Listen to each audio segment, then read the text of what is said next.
Olá, sou Maura Barbosa, consultora da gestão escolar. Hoje visito a Escola Estadual Jardim Santa Maria 3 para discutirmos a questão da avaliação no ponto de vista da gestão.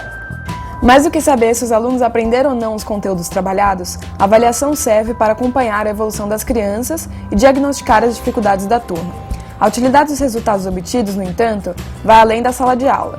Com os dados em mãos, os gestores conseguem analisar o processo de ensino e aprendizagem e repensar as estratégias utilizadas na formação dos professores e a gestão do tempo, do espaço e dos materiais. Na Escola Jardim Santa Maria 3, as gestoras acompanham o planejamento e a análise das avaliações. No entanto, elas têm dúvidas sobre como propor reflexões sobre o tema durante os encontros com os professores e de que forma podem fazer os docentes enxergá-las como parceiras na elaboração de propostas para a melhoria do desempenho dos alunos. Quais são os instrumentos de avaliação que os professores, eles realizam com os alunos?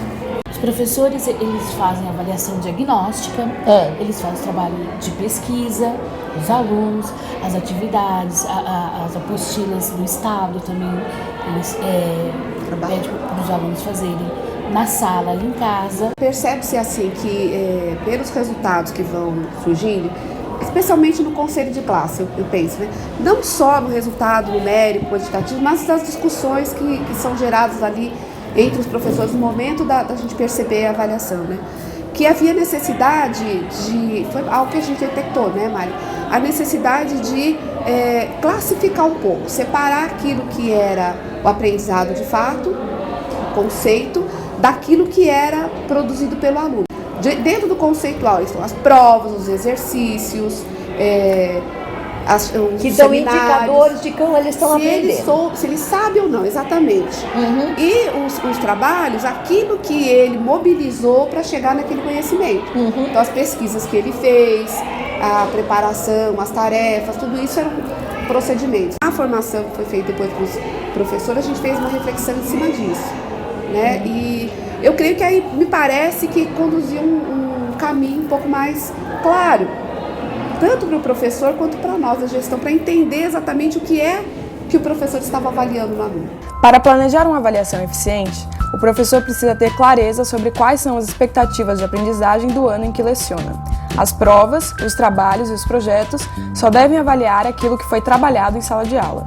Dessa forma, é possível ter indicadores reais das turmas. Quando vocês estão dizendo, os meninos estão aqui, eles têm dificuldade nisso, e a gente dava, nós que somos da gestão, né, e também o professor da sala de aula, acho que todo mundo que adentra a instituição, o que se espera? Né? O que o menino a gente espera dos alunos, né? O que a gente espera dos professores e que também o que eles esperam da gente. Em relação a essa questão que ela coloca da avaliação, o que o professor está avaliando, quando ele dá nota, quais são os critérios para aquele trabalho que ele está dando aquela nota, né? E daí o retorno, a informação que traz em termos de informação para o professor, para você pedir este trabalho, como que você vai pedir? Então como você orientar, como você orientou o aluno para que ele tenha uma resposta diante daquilo que você espera. Quando o professor vai dar nota naquele trabalho, ele está seguindo conceitos, critérios que ele estabeleceu primeiro. Então o resultado tende a ser mais claro. Tem que ser melhor, né? Tem que ser mais claro. Na nota que ele chega, aquilo que ele está avaliando, ele sabe de fato se o aluno chegou onde ele queria ou não. Pensando na avaliação, né? Quais são as dificuldades encontradas? Bom, as dificuldades que nós percebemos e que deparamos com ela é que tudo isso é muito novo. Esse fato de sentar, de se reunir, de analisar resultados. É novo para o professor, como é novo para a gestão, e a gente coloca como uma certa resistência que não é uma resistência, e sim o fato de ser novo. E ao longo do processo nós estamos tentando desmistificar essas ações, que é trabalhar com o professor. Olha, professor, vem aqui, nós vamos trabalhar juntos. O fato o professor ainda não acredita que a gestão possa contribuir e trabalhar junto. Para ele ainda a gestão está para apontar erros, e não é essa nossa intenção, jamais. Nós que estamos fora da sala de aula, né, que nós que quando coordenadoras e diretoras, né, como é que a gente ajuda a apurar este olhar do professor lá dentro?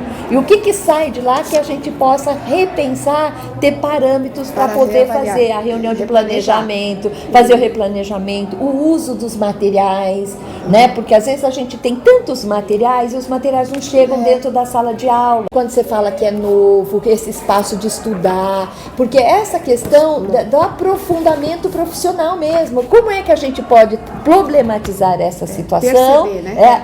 Para que o professor se sinta cada vez mais instrumentalizado, porque quem vai fazer a intervenção e apoiado, agora ele precisa se sentir apoiado, pertencente, né? Pertencente a essas porque, assim, discussões.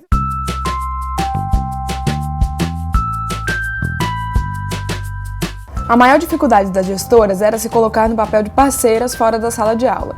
Se um aluno ou uma turma não atingir as expectativas de aprendizagem, o que a equipe escolar pode fazer para ajudá-lo? Para a Maura, esse assunto deve estar sempre na pauta das reuniões de formação. Tem uma questão da resistência, quando diz porque é novo, a gente não discutia mesmo, né? Ter reuniões regulares, né, para avaliar o processo de ensino e de aprendizagem. Isso é novo, né? E quando às vezes a gente fala assim, olha, às vezes eu falo, eu vou assistir a aula. E de que forma a gente adentra as salas de aula? É quando a gente ajuda os professores, né, e na questão do planejamento das suas atividades, né? A gente adentra também as salas de aula desta forma.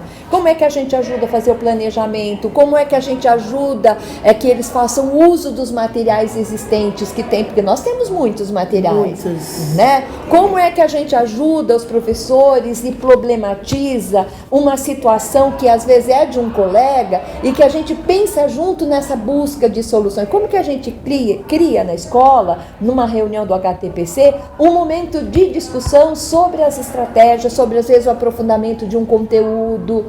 Como a gente faz dessas reuniões de planejamento uma situação que é formativa? Os encontros sobre avaliação precisam ser bem planejados para que as discussões extrapolem a sala de reuniões e atinjam a prática do professor. Antes dos encontros de formação, as gestoras também fazem um levantamento do que está acontecendo na escola e das principais dificuldades de aprendizagem encontradas nas turmas.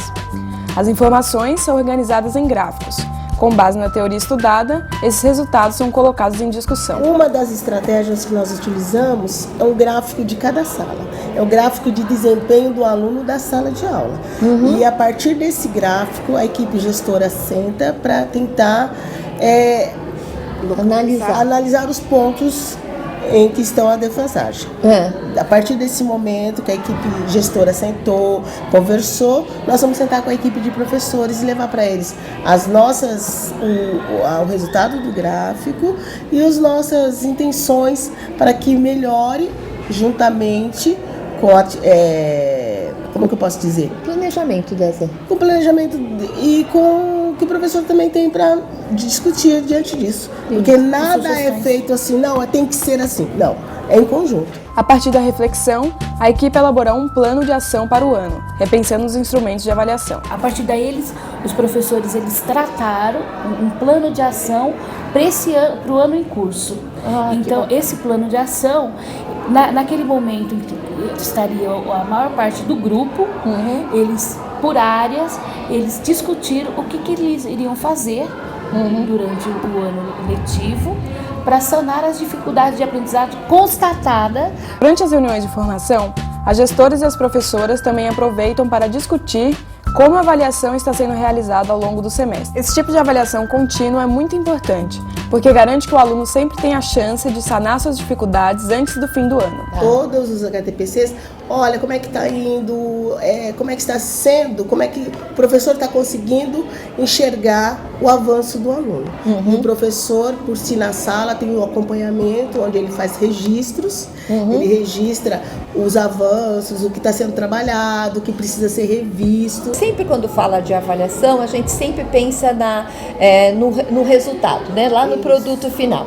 E o que vocês estão trazendo, a importância da avaliação no processo da construção de conhecimento. Acho né? que esse é o fundamental. Porque é o fundamental, porque quando temos reuniões semanais, temos as reuniões do HTPC, quando temos os gráficos, nos pautando no decorrer do processo do ensino e da aprendizagem. Bom, chegamos no final deste bimestre, olhando este gráfico, qual é a classe que está precisando de maior atenção? Por exemplo, qual é o tipo? E também a natureza, e qual é o professor de apoio, onde ele vai precisar dar mais apoio, né? Para a gente poder, porque aí a gente está analisando o processo, né? Não é deixar quando terminou o ano, nosso 5º ano dessa escola, o 6º ano foi um desastre, né? Mas o que nós fizemos no decorrer deste processo? E depois de toda essa discussão, o que ficou da conversa para as gestoras? A avaliação, ela oferece caminhos, ela aponta quais as necessidades de intervenção, né? E principalmente, eu creio que assim, ela possibilita que haja um caminhar. Nós, gestores, não alcançamos muito lá no final, a gente alcança aqui no caminho, que é o professor. Onde que a gente pode estar ajudando, como a gente pode estar assessorando e enriquecendo o trabalho do professor para que ele tenha o melhor resultado na sala de aula.